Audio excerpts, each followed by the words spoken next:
is before you. One by one we will take you.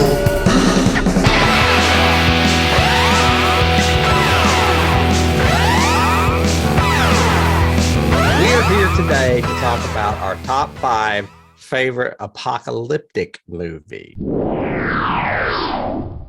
A subject that David and I just realized we've both made secondary decisions on within the last 5 minutes. Within the last 5 minutes, yes. So everybody knows the rules. We haven't discussed this at all, other than essentially the criteria of, hey, let's do a top 5 post-apocalyptic movies of all time, in our opinion. But we haven't shared any of our opinions. So right, and we reserve the right to change them at any moment. At any moment. First of all, we're going to do our top 5 horror with me and David's top 5 science fiction with him. Yes. So we're really doing 10. You're getting a bonus here. Wow. Folks. Top 10 of 5. My number 5 movie is a Stephen King story directed by Frank Darabont called The Mist. Mist. I knew you'd do that one. Yes. Excellent choice. It's one of those that I read as a novella years ago, thinking this is one of the best stories I think I've ever read. And then Frank Darabont adapted it back in the early 2000s. He added an ending to it that was really grim, but really good. Oh my God. One of the downer endings of all time. Yeah. My number 5 came out decades ago, and it's a TV movie, actually, but it impacted me so much just because of the realism of the post-apocalyptic, and it's called The Day After. It was a post-nuclear America, and you basically got to see what it would be like a month, 3 months, 6 months, and a year after a nuclear assault on the United States. Right. If I'm not mistaken, that is a remake of the British version, which was called Threads. Correct. Very good. That British version is on Shudder right now if you want to watch it. Excellent. And it's a 3-part miniseries, if I remember correctly. I haven't seen it in decades, but man, it impacted me. I remember it so much. It made me terrified of radioactive fallout, much more so than I had ever been before, of teeth falling out and hair and you could be exposed for 5 minutes, too late. You're still going to die. Right. It's just, Anyway, number 4. Killer, mommy. Killer. Number 4, I'm going to venture across the ocean to a little land called Korea and say Train to Busan. One of many zombie apocalyptic horror movies that will be on my list. I'm sure. This one features the more modern zombies that are fast and run and chase you. But mainly, I consider it a great apocalyptic movie in the way that it all unfolds through a child looking through a window. You really don't know what's happening, but the kid sees it first. And all of a sudden, shit hits the fan and the world just falls apart really rapidly. I just think it's a fast-paced, fun apocalypse movie. That's a great one. That's a good one. My number 4 goes back to 1998. It's a very, very disturbing and strange film set in a post-apocalyptic world that we're unaware of, that kind of exists underneath us in a very dark place called Dark City. It's written and directed by Alex Proyas. Basically, the screenplay was by David Goyer, who also went on to do, I think, a couple of The Blades, but has Jennifer Connelly, Kiefer Sutherland. Very, very bizarre, strange. This is The Matrix if it was a nightmare kind of thing. It's basically a guy who finds out that there's a subterranean world underneath ours that exists. It's all done at night. I think the entire film's at night. Richard O'Brien is in it. I was going to say that. So yeah, really, really good movie. It's been a long time since I've seen that. I need to pull that one back very out. disturbing. Yeah. Yeah, very cool. Well, that takes us to number 3. Beat 'em or burn 'em. They go up pretty easy. Yes. And my number 3 is probably the granddaddy of them all, Night of the Living Dead. That is. It is not a fast-paced zombie movie. It is one that unfolds slowly, beginning in a cemetery, appropriately, where the dead begin to rise. And they end up the main characters end up trapped in a farmhouse. You'll notice that most of these movies that I mentioned are all small stories because I like small stories with very few people in them. Yes. And it starts with, of course, Johnny and Barbara in the cemetery and ends up with Barbara and some others in a house and zombies. Yes. barricaded in a house while Barricaded zombies try in to a get. house. My number 3, an ultra depressing little post-apocalyptic thing called The Road. Mhm. Stars Viggo Mortensen, Charlize Theron, John Hillcoat directed, but I think it's a Cormac McCarthy It's Cormac novel. McCarthy. Yeah, it's a novel. Novel that was based on Man. It is basically the story of a man and a boy trying to roam the apocalyptic wasteland, and to me, it's very Walking Dead feeling without any zombies. You know what I mean? It's the humans are the ones you have to avoid and worry about. And I don't think you know what the cause was. Correct. You never, as far as I remember, you never find out what whether it's nuclear or pandemic. It's just that yeah. America is a wasteland, basically, now, and they're on the road. Why are you torturing me like this? Number 2. Number 2, we are going to go across the ocean again, and we're going to go back to the fast zombies with a movie called 28 Days Later. What?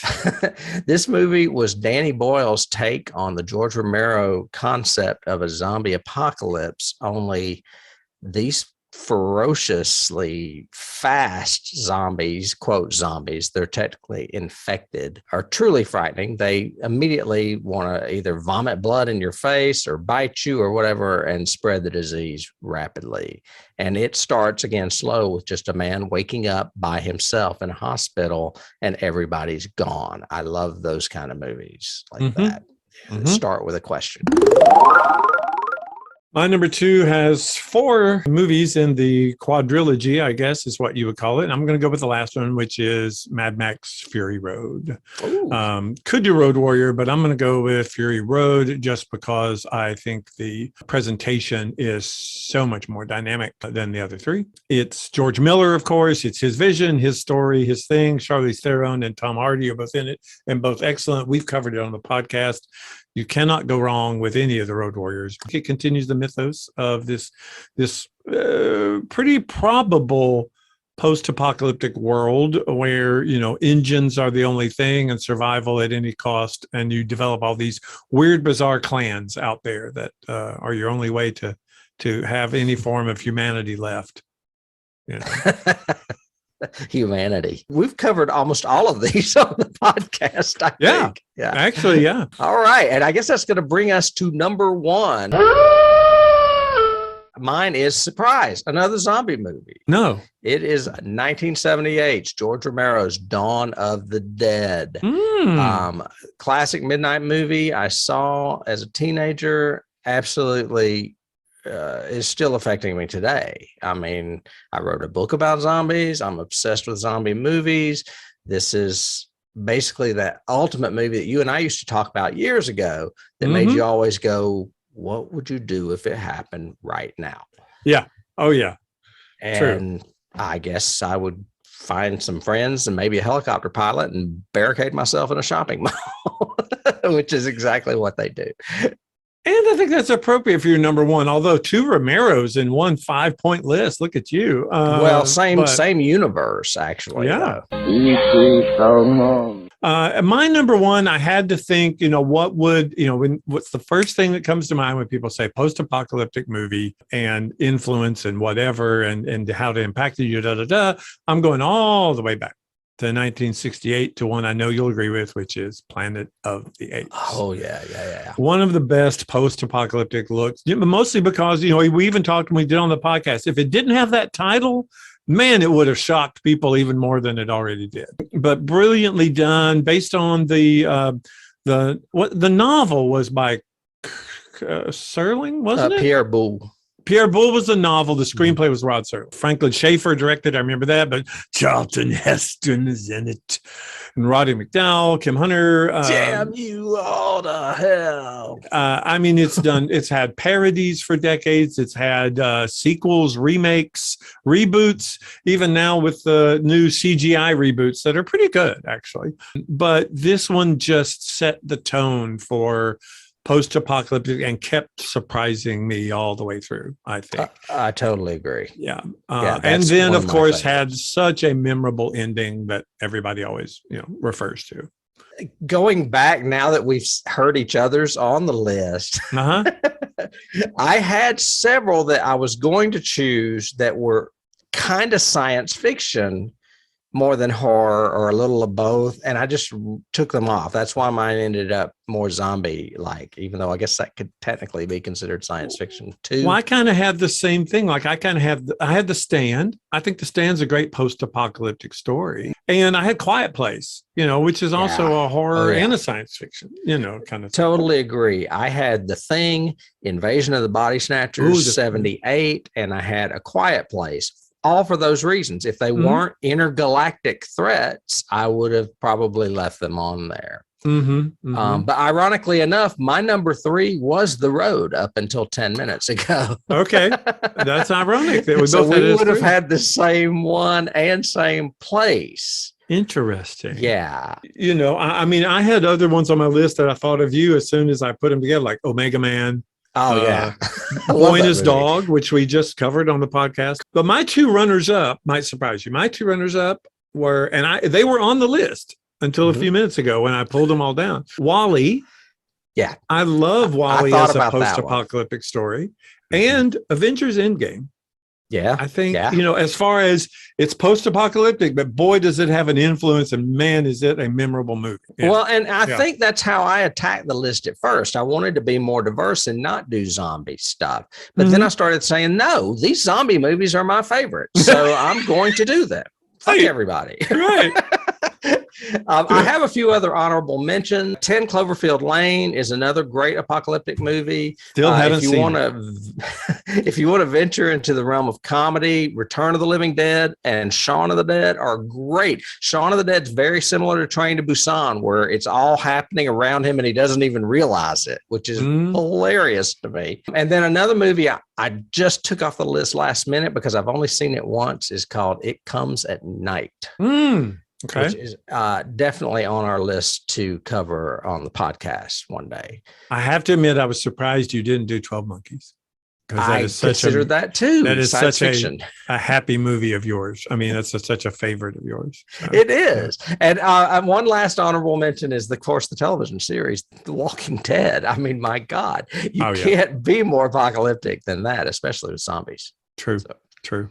So thank you guys for listening to us and doing this. We're going to try to do this every week. We're going to do a top 5 of something. If you have a suggestion for what we should give you our top 5 of, let us know. Just put it in the comments down there and subscribe and ring the bell and do all that stuff. All right. We'll see you later. Yep. All right. Bye. Bye.